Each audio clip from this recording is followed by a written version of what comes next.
Everybody. Hope you're doing good tonight. I feel like I went off the deep end. We are trying to get a plan of attack. I feel like I'm literally coming up with like an attack plan for my farm. I've been trying to find different ways of keeping track of all the different things I have to do. I have CSP maps. I have different apps like Field Margin, which are very fun to come up with, but not exactly wildlife management friendly. You got to kind of get creative with the terms, but then I found this was the best way to go about it.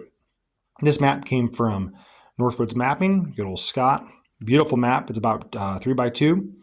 And I thought this was the terrain. I forget which one this one I ordered, but it's a beautiful map.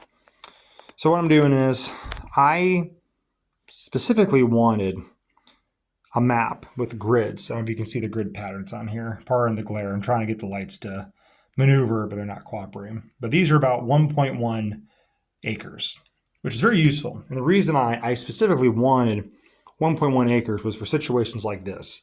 This purple is black locust. You've been following me for a while. You know I have a hatred for black locust. So when you look at it, it can be very overwhelming because you're thinking, God, how am I ever going to get all this stuff done? Well, this is really around an acre. This little stand over here is like about 0.5, and this is about maybe 3 acres. So we're at under 5 acres, about 4.5.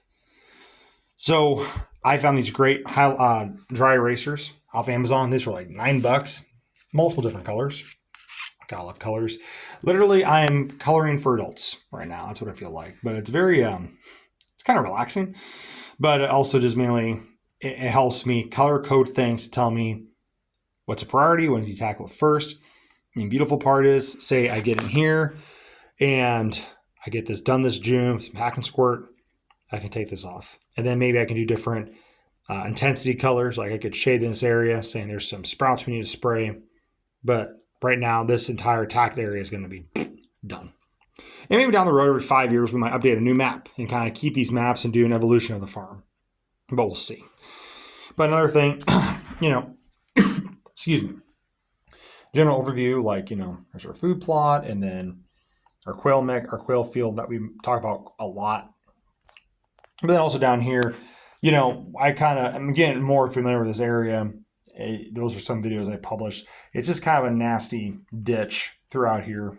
But there's honeysuckle, and I have a general overview knowing it's right here. So when I go down to the farm, I can get a game plan. I can look at these areas. I have honeysuckle here, or like black locust up there, or autumn olive up in here somewhere, I think. I can have a plan of attack going, okay, I want to be mowing along here or doing FSI in the future or TSI. I know there might be invasives there. Let's be prepared for the invasives. This is a kind of a painful reminder. This is a food plot that we have to. It's a long story, but there's a big miscommunication with my dad and I before he passed. This is supposed to be native, and it's going to be native this year. Let's just put it that way. So, but anyway, I thought for me, this is a good way of keeping track of what the hell I have to do on the farm. Because there's a lot of little things. Like there's some big things that I know are obvious, like this is all, CRP. Okay, we can keep this. I know I'm going to burn this. I don't really need to know about like different pinpoint locations. Like I might have some areas with little box elder sprouts I can kill off, right? But that's kind of a general light thing we have to keep burn or spray. That's kind of a general thing in my mind. But then there's plans of attack of like, hey, this looks kind of overwhelming. Let's map this out. And we have a better idea. Or also like, and I use Onyx. I think just why not use Onyx? My Onyx turns into Picasso painting with this much stuff. And honestly, it's hard for me to break down Onyx, the amount of stuff there is. For me, this is more of like literally feeling like Eisenhower when it comes to invasives and what to manage next. Like down here, I just chose pink because it sticks out. In my point of view, it sticks out. On the camera, it's not picking up very well. But I know this is all TSI and brush management we have to do. There's another chunk of TSI or crop tree release. I just put down TSI because for us, sometimes we correlate TSI over crop tree release, even though it's different. practices under TSI, and crouch release is a form of TSI. But anyway, as we go forward here, we'll have different, as the farm evolves with a pyro landscape, we'll have different plans of attack, because we might have certain invasives pop up that we didn't know about. For example, over here, I found some serecia up in this area, which we'll just make a quick note so I don't forget. Let's take this really nice orange highlighter marker, which is one thing I can keep track of. Somewhere in this area, we'll highlight all of that. I know that's serecia. So with that serecia, we can keep an eye out for that when we're tilling fire breaks or mowing fire breaks later this summer. And it's known to keep a spray bottle of pasture guard with me, and I can scour that real quick. But, fire, as much as I love fire, serecia seems to like fire. But that's a good thing, because it's a double-edged sword. I can keep track knowing, okay, more of it's going to come up, so let's hit it really hard. Like over here, down this area, there's always serecia in this area. And I've sprayed it every year, and sometimes I find random plants scattered, and we just hit it hard, But we do know as the farm changes with the pyro landscape, we'll probably have more serecia come up.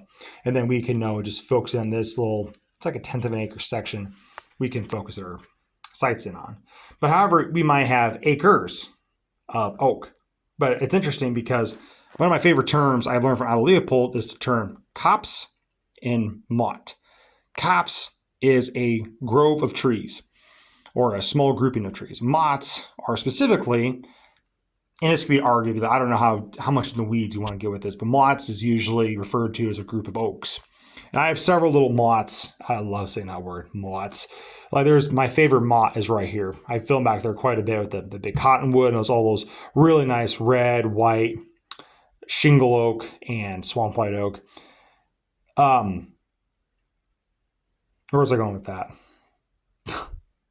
Shoot, mottes. We're talking about copse and mottes. Oh yeah, those are all going to be individually targeted. As we burn and the cedar trees fade away, we'll have to pay more attention to our little copse of different trees, but also our mottes. Because I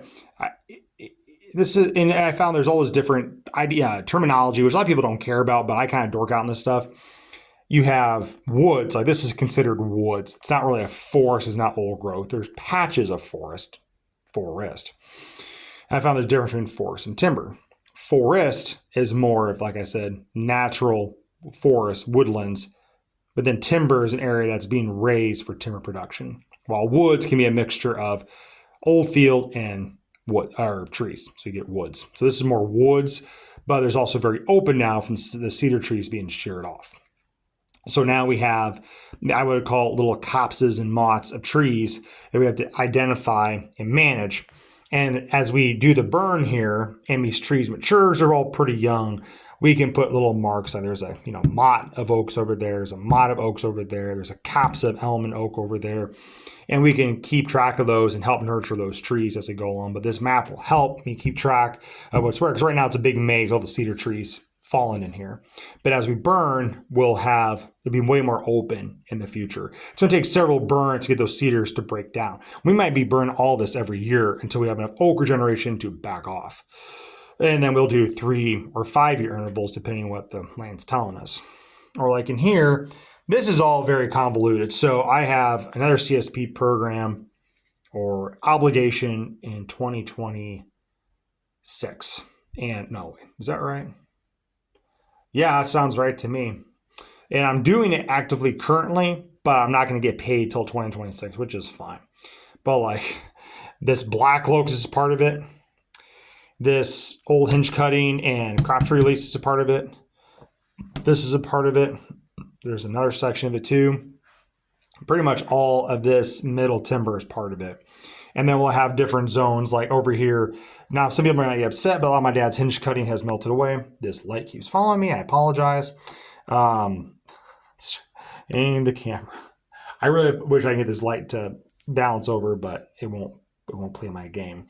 But anyway, so like there's an acre in here that's old hinge cutting that I'm being told I need to cut down. A lot of people don't like that, but honestly, the hinge cutting has lost its effect. It's 12 years old. It's melted away. It's spindly stuff, and the does and fawns walk right through it.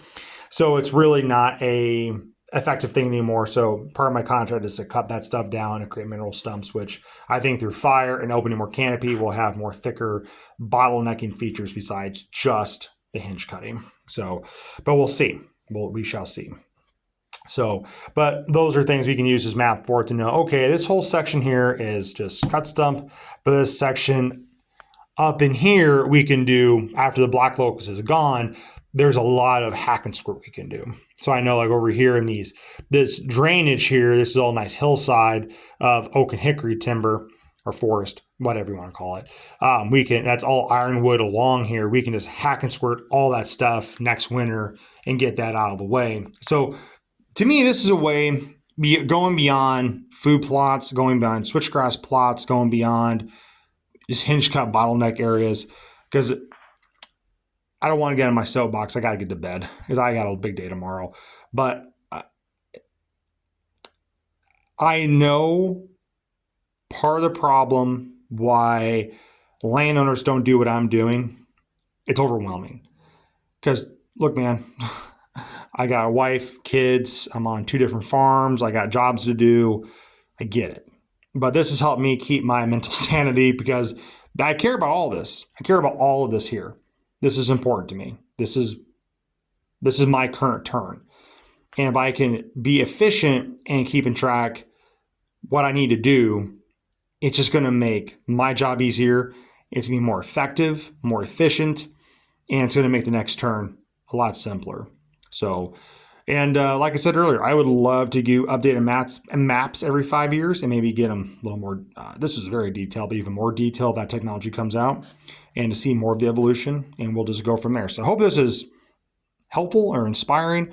There are other apps. OnX is my favorite app, but the stuff I do, it's like I said, it turns to Picasso painting. Field Margins is another awesome. It's an agriculture farmer app to help put like jobs together if you have a really large farm. Very useful app.